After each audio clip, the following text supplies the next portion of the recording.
सहनाववतु सहनौ भुनक्तु सह वीर्यं करवावहै तेजस्विनावधीतमस्तु मा विद्विषावहै। ओम शांति शांति शांति। वैदिक जीवन पद्धति की इस कक्षा में आप सबका हार्दिक स्वागत है, अभिनंदन है। अष्टांग योग के अंतर्गत हम अहिंसा का जो भाव है उसको समझने का प्रयास कर रहे हैं और अहिंसा अर्थात प्राणी मात्र के प्रति मन से, वाणी से, शरीर से हम उसको दुख, पीड़ा, कष्ट न दें, इसके विषय में विशेष चर्चा यहाँ पर चल रही है। एक श्लोक को आपके सामने उद्धृत किया था, जो अपने इस शरीर को, यह शरीर जो नाशवान है, इसकी सुंदरता के लिए, इसको बलिष्ठ बनाने के लिए, इसको मांसल बनाने के लिए लोग दूसरे पशु पक्षियों का मांस खाते हैं। जो अभक्ष है ऐसे निर्दोष पशुओं की बलि देते हैं। ऐसे लोगों का जीवन हिंसा से युक्त होता है। तो उसके लिए यह श्लोक जो वेदव्यास जी ने लिखा कि स्वमांसम परमांसेन यो वर्धयितुम इच्छति नास्ति क्षुद्र तस्मात् सा नृशंसतरो नरः। वह व्यक्ति जो अपने शरीर के मांस को पशु पक्षियों के मांस से बढ़ाना चाहता है, उससे ज्यादा क्षुद्र, उससे ज्यादा नीच कोई व्यक्ति हो नहीं सकता, उससे ज्यादा नृशंस कोई हो नहीं सकता है। इसलिए हमको इस बात पर गौर करना चाहिए कि हम यदि अपने जीवन को चाहते हैं, अपनी एक छोटी सी उंगली में छोटा सा घाव हो जाए, एक पिन चुभ जाए, तो हमको बड़ी पीड़ा होती है। और हम दूसरों की गर्दन में छुरी चलाते हैं, तो इससे बड़ा अपराध क्या हो सकता है, इससे बड़ी हिंसा क्या हो सकती है। तो हिंसा को हम समझें और हिंसा से बचें। अपने इस शरीर को हृष्ट पुष्ट बनाने के लिए जो भी अन्य खाद्य पदार्थ हैं, व्यायाम, प्राणायाम, ध्यान आदि का अनुष्ठान करें, सात्विक आहार लें, जिससे हमारा विचार व्यवहार सात्विक हो सके, ऐसा उपाय करना चाहिए। परंतु जिन लोगों ने इस परंपरा को आरंभ किया या इस परंपरा को बल देते हैं, इस परंपरा को प्रश्रय देते हैं, उनको इस बात पर विचार करना चाहिए कि जैसे उनकी संतानें होती हैं, उनके पुत्र पुत्रियां होती हैं, वैसे ही पशु पक्षियों का भी अपना एक कुटुंब होता है, उनकी भी संतानें होती हैं, उनको भी पीड़ा होती है। उस विधाता ने उनको भी प्राण दिए हैं। ऐसे पशु पक्षियों का हनन करना, वध करना, बलि देना और इस थोड़े से स्वाद के लिए उनकी जान ले लेना, ये बहुत क्रूरतम कार्य है, इससे बचना चाहिए। और किसी कवि ने बहुत ही अच्छे भाव में इसको कहा कि ये जो मनुष्य है, तो मनुष्यता उसके अंदर हो, यही उसका भाव है। क्योंकि यदि मनुष्यता से हम नीचे गिर गए तो फिर हमारा कोई औचित्य नहीं, कोई हमारा अस्तित्व नहीं संसार में। क्योंकि हम पशुओं से ऊंचे हैं। कैसे हैं? अपने विचार, व्यवहार और धर्म के आचरण से हैं। तो आपके इस विचार को और पुष्टि देने के लिए कवि कहता है, देख बंदे तेरी है यही बंदगी, तू किसी जीव को भी सताया न कर, ये अहिंसा का पालन हमको श्रेष्ठ बनाता है। लेकिन ऐसे पशु पक्षियों को जो है मारते हैं और उनसे मनोरंजन के लिए उनकी हिंसा करते हैं, उनको सताते हैं। तो ऐसे लोगों के लिए यह प्रेरणा गीत है। देख बंदे तेरी है यही बंदगी, तू किसी जीव को भी सताया न कर, ना किसी पे जरा सी दया कर सके, तो जुल्म भी किसी पे तू ढाया न कर। इन पशु पक्षियों को तू मारा न कर, मौत के घाट इनको उतारा न कर। इन पशु पक्षियों को तू मारा न कर, मौत के घाट इनको उतारा न कर। अपनी 6 इंच लंबी जुबा के लिए बेजुबानों पे छुरियां चलाया न कर। देख बंदे तेरी है यही बंदगी, तू किसी जीव को भी सताया न कर। और आगे कह रहे हैं, इन बेचारों ने तेरा बिगाड़ा है क्या, वो तो निर्दोष है। इन बेचारों ने तेरा बिगाड़ा है क्या, कोई घर बार तोड़ा उजाड़ा है क्या। तू घड़ी 2 घड़ी की लहर के लिए इन गरीबों के खून से नहाया न कर। देख बंदे तेरी है यही बंदगी, तू किसी जीव को भी सताया न कर।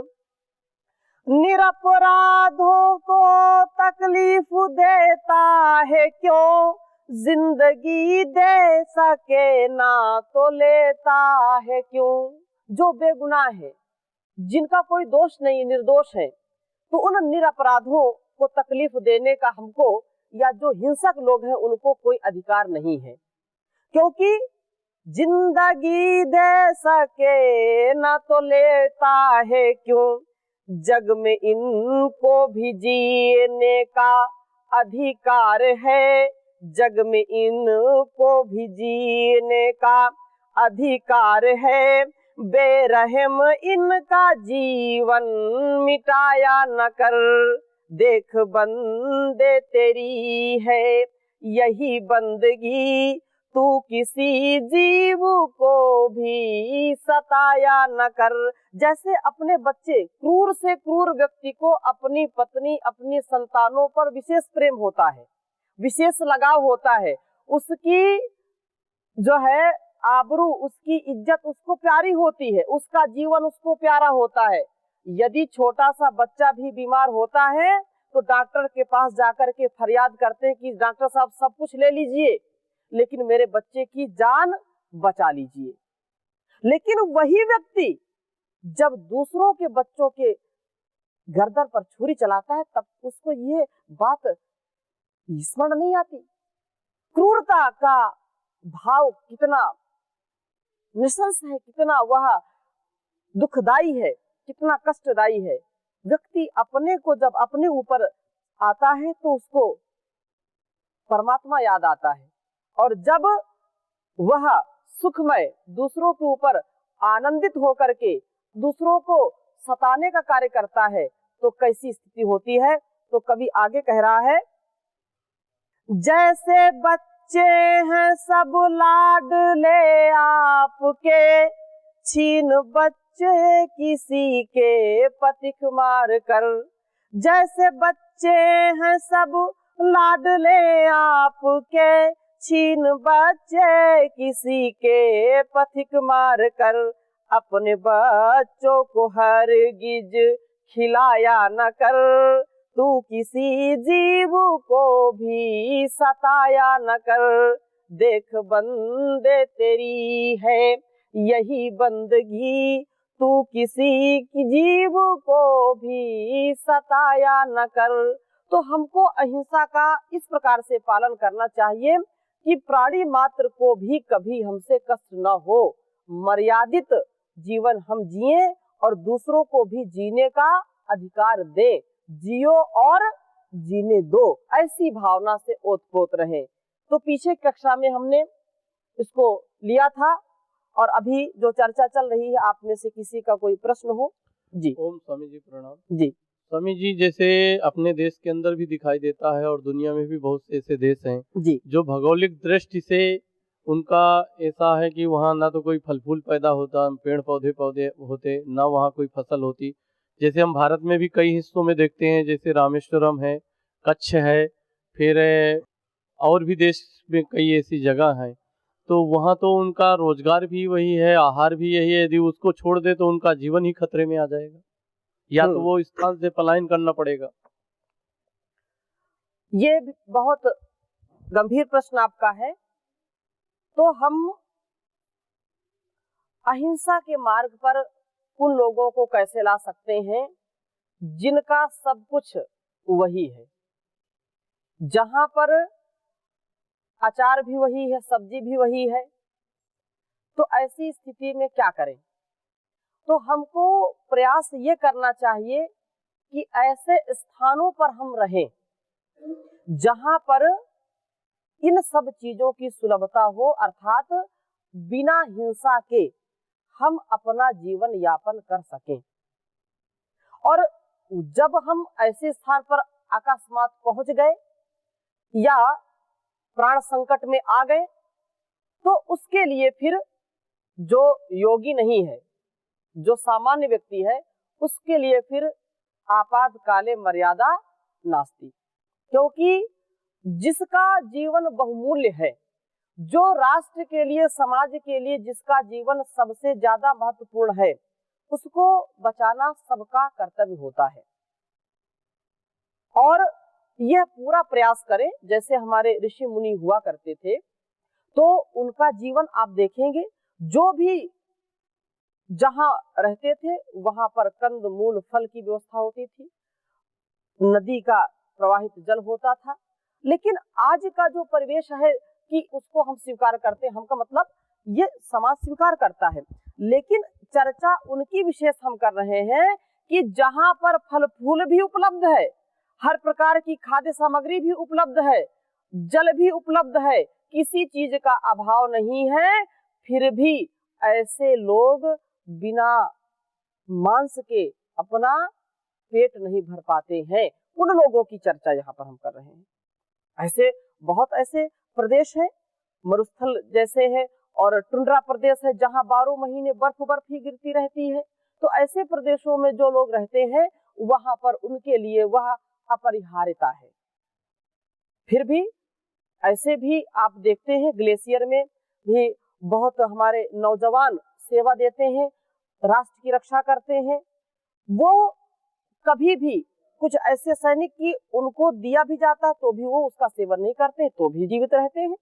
तो प्राणायाम के माध्यम से, योग के माध्यम से अपने शरीर को इतना बलिष्ठ बनाएं कि ऐसे प्रदेशों में जहां पर अन्य खाद्य सामग्री का अभाव रहता है, वहां पर भी हम कोशिश ये करें कि हिंसा किसी की ना हो, ऐसा प्रयास करना चाहिए। जी। ओम स्वामी जी, कोई मनुष्य के द्वारा किया हुआ कार्यक्रम हिंसा है या अहिंसा, ये मनुष्य ही डिफाइन करता है या जिसके प्रति हम कार्य कर रहे हैं वह कहता है? जैसे एग्जाम्पल, पिंजरे में बंद रहता है सभी मुर्गा, और उसमें से एक निकाल करके उसके सामने ही काटते हैं और उसमें एक मुट्ठी चारा डाल देते हैं और वो मस्ती से खाते रहता है। तो उसको इस बात की अनुभूति ही नहीं हो रही है। हम वैचारिक रूप से एक दूसरे पर, जैसा मैं मानता हूँ कि कहते हैं ये कार्य तो हिंसा है, वो कहते हैं ना ये तो हिंसा नहीं है। जी। तो इस पर क्या विचार है? क्योंकि उनमें मनन करने की शक्ति नहीं होती है। दूसरी बात, आहार, निद्रा, भय और मैथुन, ये 4 जो चीजें हैं वो पशु पक्षी सब में पाई जाती हैं। यदि आप गांव के जीवन को देखें, वहां कुछ ऐसे पशु होते हैं जिनमें संवेदनशीलता देखी जाती है। एक पक्षी या एक पशु एक घर में है, उसका कोई बच्चा है, यदि वो बच्चा मर गया तो आप देखेंगे कि वह गाय कुछ दिन तक चारा छोड़ देती है अपना, तो संवेदनशीलता तो देखी जाती है उनमें। कुछ पक्षी ऐसे होते हैं, जैसे आपने मुर्गी का उदाहरण दिया, अगर वह मुर्गी जो चारा देता है उसको ना खाए तो मरेगी, और वो उसके सामने काट रहे हैं, वो भी वो समझ रही, देख रही है, लेकिन मनन करने की शक्ति विशेष उसके पास होती नहीं है, पहली बात। दूसरी बात ये है कि हिंसा का जो पैरामीटर है उसको हम निश्चित नहीं कर सकते, आप निश्चित नहीं कर सकते, परंतु उस विधाता के द्वारा जो निर्धारित है, जो उसके द्वारा संविधान बना हुआ है, उसका हम आचरण करेंगे तो हमको स्पष्टता होगी कि वस्तुतः हिंसा क्या है, अहिंसा क्या है। धर्म की चर्चा पीछे बहुत की हमने, और उसमें भी अहिंसा का बहुत स्वाध्याय हमने किया था। तो अहिंसा का तात्पर्य यह है कि किसी के भी दिल को जानपूर्वक यदि हम दुखाते हैं, उसकी उत्कर्ष के लिए करते हैं, उसकी उन्नति उसमें निहित है, तो वो अहिंसा ही है। लेकिन अज्ञानता में, अमर्यादित ढंग से या मिथ्या ज्ञान में अपूर्ण ढंग से करें तो हम जो है अवसरवादी होकर के अपने जहां पर हमारा अवसर लगता है वहां पर हम जो है अहिंसक हो जाते हैं, जहां पर हमको लगता है कि यहाँ पर अवसर हमारा ठीक नहीं है तो वहां पर हम हिंसा करते ही करते हैं। तो इस स्थिति में हमको रह करके अपने जीवन को व्यतीत करना चाहिए कि कोई भी काल हो, कोई भी स्थिति हो, जो इस राह में चलना चाहता है, जो इस जीवन को जीना चाहता है, तो उसको यह अवसरवाद छोड़ करके जो यथार्थवाद है उसको ग्रहण करना चाहिए। जहां लगता है कि गंगा गए तो गंगा राम, यमुना गए तो यमुना राम, कुछ लोगों का ऐसा जो भाव रहता है वह नहीं होना चाहिए। ठीक है, इसमें हम ये नहीं कह सकते कि यह व्यक्ति हिंसक है या अहिंसक है, ये हमारे सोच के ऊपर, हमारे ज्ञान के ऊपर निर्भर करता है, क्योंकि वह जैसे माता के रूप में है, पिता के रूप में है, गुरु के रूप में है, प्रशासक के रूप में है, तो हमारे द्वारा किए यदि उल्टे सीधे कार्यों को या हमारे द्वारा की हुई अनुशासनहीनता को वो डांटता है, समझाता है या दंड देता है, तो हमको क्या लगता है कि यह हमारे साथ हिंसा हो रही है। वो ऐसी छवि बना लेता है कि ये तो बड़ी हिंसा कर रहे हैं, लेकिन उसमें दूरदृष्टि होती है, उसमें उत्कर्ष होता है, उनके भावों को हम समझने में देर करते हैं, इसलिए हमको हिंसा लगती है, जबकि वो अहिंसा होती है। तो हमारे सोचने, समझने और ज्ञान के स्तर पर वह निर्भर करता है कि ये हिंसा हो रही है या अहिंसा हो रही है। लेकिन कुछ स्थूल चीजें तो समझ में आती ही है कि ये हिंसा ही है, ये अहिंसा ही है। जी, अभी व्याख्यान के दौरान कह रहे थे यथार्थ पर हमें रहना चाहिए, यथार्थवाद पर। जी जी, तो यथार्थ पर रहना चाहिए कि शाश्वत पर रहना चाहिए? यथार्थ तो जैसा मैं पढ़ा हूँ वह भीड़ है, तत्कालिक है, क्षणिक है। जैसे अभी आसानी से लोग कह देते हैं सत्य के मार्ग पर, सेवा के मार्ग पर, योग के मार्ग पर चलने वाले को बहुत कष्ट है जी, और जो लूटता है, जो दूसरों का हक का छीनता है, वह उत्तरोत्तर वृद्धि करते जा रहा है। तो यथार्थ ये हुआ क्षणिक, मुझे यथार्थ पर रहना है कि शाश्वत पर रहना है? शाश्वत ही यथार्थ है, जो क्षणिक है वो यथार्थ नहीं है। यथा अर्थ, जैसा उसका स्वरूप होना चाहिए, वो हमको अपने स्वार्थ में लगता है कि यथार्थ यही है। जैसे कोई व्यक्ति भोजन का भोग करता है, भोजन को ग्रहण करता है, उस समय लगता है कि यही सब कुछ है, सबसे ज्यादा स्वाद इसी में है, लेकिन वह यथार्थ नहीं होता है। कोई व्यक्ति काम की वासना से आगे बढ़ता है और वह इंद्रियों की पिपासा को बुझाना चाहता है, वह सोचता है कि अब तो सुख मिल गया, यही सुख है, यही यथार्थ है, जबकि वह यथार्थ नहीं है, वह क्षणिक है। तो रूप का, रस का, गंध का, स्पर्श का, शब्द का जो सुख है, जो ये पार्थिव सुख है, वह यथार्थ नहीं है, वह क्षणिक है, ऐसा हमको समझना चाहिए। परंतु यथार्थ का अर्थ यहाँ पर ऐसा लेना चाहिए कि वह मिथ्या नहीं है। कुछ लोग बोलते हैं ये सब मिथ्या है, तो मिथ्या नहीं होता, वो भोजन वो मिथ्या नहीं है, भोजन तो यथार्थ है। लेकिन जो सुख की कामना है, भोजन में सुख है और कहीं नहीं है, ये अयथार्थ है। शारीरिक संबंध में ही सुख है, अन्य संबंधों में सुख नहीं है, ऐसा जो सोचता है वह यथार्थ नहीं है, अयथार्थ है, वो क्षणिक है, वो शाश्वत सुख नहीं है, वो सुख नहीं है, वो दुख है। क्योंकि जितना जितना वो शारीरिक भोग करेगा उतना उतना रोग उसको सताएंगे। लेकिन यथार्थ क्या है इसमें? शरीर है, शरीर की सत्ता है, शरीर का जो क्षणिक सुख है वो है, वो यथार्थ है। लेकिन शारीरिक संबंधों में ही सुख है ऐसा जो लोग जानते हैं, मानते हैं, वो अयथार्थ है, वो मिथ्या ज्ञान है। क्योंकि यह सुखमय नहीं है, दुखमय है, कष्टमय है। जी। तो हम देखते हैं कि भारत में अभी भी बहुत बड़ी संख्या है जो मांस नहीं खाती, हिंसा नहीं करती है जी। लेकिन यदि सूक्ष्म रूप में देखते हैं तो लगभग 100% ऐसा हो जाता है कि लोग उसको ग्रहण करते हैं। क्योंकि जैसे हम कोई प्रोडक्ट बनाते हैं, पतंजल का भी यदि कोई प्रोडक्ट बनता है तो उसमें जो जो चीजें सामग्री डालते हैं उसका अनुपात सहित हम उसमें लिखते हैं जी। लेकिन गवर्नमेंट ने ऐसे रूल बना दिया कि जो मांस की चीजें मिलाई जाती हैं तो उसका नाम न लिख के उसके कोड वर्ड दिए जाते हैं, जैसे ई डाल के 124, 432, और उन नंबरों को यदि आप सर्च करते हैं तो सीधे में सीधे कहीं उसमें बकरा खड़ा हो जाता है तो कहीं उसमें भेड़ खड़ी हो जाती है, और वो चीजें उसमें पड़ती हैं तो गांव का सामान्य व्यक्ति, तो गांव का क्या पढ़ा लिखा भी सामान्य व्यक्ति तो आजकल इन चीजों को जानता नहीं, और फिर उसको इतना सूक्ष्म में लिखा जाता है कि वो दिखाई भी नहीं देता, चश्मा लगाओ तब दिखाई देगा, खोजना पड़ेगा।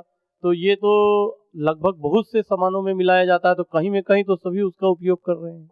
इसीलिए एक कहावत है देहात में, गांवों में, जाने के जान बेजाने के राम।